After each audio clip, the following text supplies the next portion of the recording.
હાંડોદની Baroda public સ્કૂલના વિદ્યાર્થીઓની સ્કૂલમાં વાન ધારક સીટ કરતાં વધારે વિદ્યાર્થીઓ બેસાડતા વાલીઓમાં રોષ છવાયો હતો।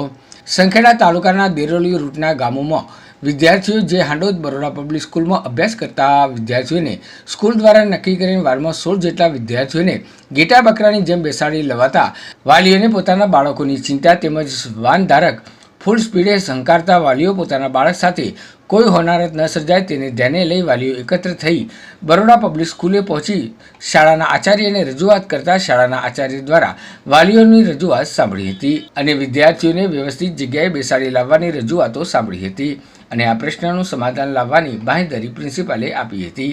બરોડા પબ્લિક સ્કૂલ ખાતે રજૂઆત કરતા વાલીઓ દ્વારા જણાવાયું હતું કે 39,000 રૂપિયા સ્કૂલની ફી ભરવા છતાં અમારા બાળકોને પૂરતી સુવિધા મળતી નથી, તો તે બાળકોને સુવિધા મળે તેમજ કોઈ અનિચ્છનીય બનાવ ન બને તેની તકેદારીના ભાગરૂપે બરોડા પબ્લિક સ્કૂલના આચાર્ય તેમજ ટ્રસ્ટીગણ દ્વારા રાખવામાં આવે તે માંગ ઉઠવા પામી હતી। हमने तो बोल दिया कि 12 बच्चे हमारे गांव के और एक बरबटिया का आता है, उसको भी के लिए हमने बोलते कि एक इसको भी छोड़ दो, उसके पीछे गाड़ी के पीछे नहीं कर तो हमको पकड़ाएगा नहीं है। गाड़ी गेट में कंप्लीट तो इधर गाड़ी पहुंच गई अभी। कितने बजे आप वहाँ से देरोली से? 8:25 8:25 ने 8:21 निकला મારી પાસે ફોટો છે। 8:21 તમે ત્યાંથી નીકળ્યા છે અને આ ફોટો તમારો 8:20 અમે આગળ આવી ગયા। 8:20 અમે અહીંયા આવ્યા છે અમારે પહેલા તમે અંદર આવી वो गाड़ी चली स्पीड है तो कितने तुम बजे आप पहुंचे? અને ગુંડેનો ફેરો લીધો નહીં આજે अभी देरोली गांव से पेरेंट्स आए थे, उनकी थोड़ा बहुत कुछ कंप्लेन थी, उसका हमने सलूशन किया। उसके अकॉर्डिंग जो गवर्नमेंट्स की गाइडलाइंस है उसको हमने फॉलो किया और उसी के अकॉर्डिंग जो है इको में बच्चे आएंगे जाएंगे, बच्चों को कोई दिक्कत नहीं होगी, ये हमारा स्कूल खास तौर से ध्यान रखेगा। और शिक्षक के बारे में क्या बोल रहे थे वो? शिक्षक हमारे सब जो पुराने थे वही परमानेंटली हैं, उसमें कोई चेंजिंग नहीं हुआ है।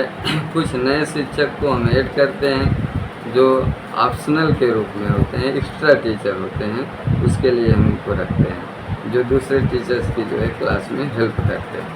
જે મારું નામ તરફદાર રાજુભાઈ નારાયણભાઈ દેરોલી ગામથી આવું છું અને અમારા છોકરા પબ્લિક સ્કૂલમાં પણ અમે બધા વાલીઓ ખાતે આવેલા છે। આ બીજી ત્રીજી વાર અમે આણોદ પબ્લિક સ્કૂલમાં આવ્યા છે।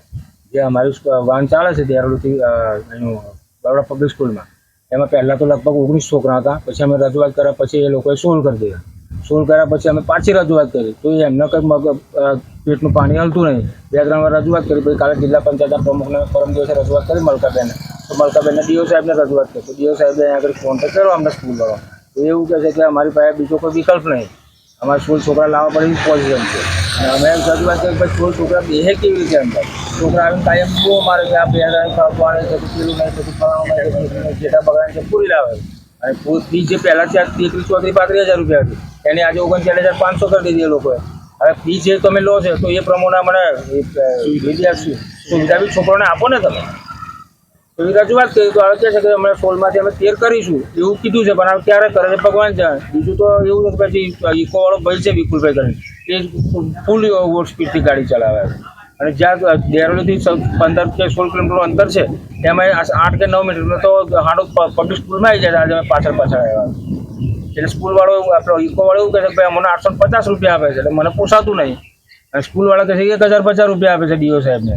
હવે બેમાંથી સાચું કોણ? જો પેલાને 1,050 આવતો તો એને પોસાવાનું જ છે 12 કે 13 છોકરોને, પણ જો 850 રૂપિયા આપે તો પછી એને બી ના પોસાય એવું છે। એટલે અમે રજૂઆત કરવા બધા દેરોલીથી આવ્યા હતા, બીજી ત્રીજી વાર રજૂઆત કરી છે, હવે શું ડિસિઝન લાવે છે લોકો પર આધાર છે।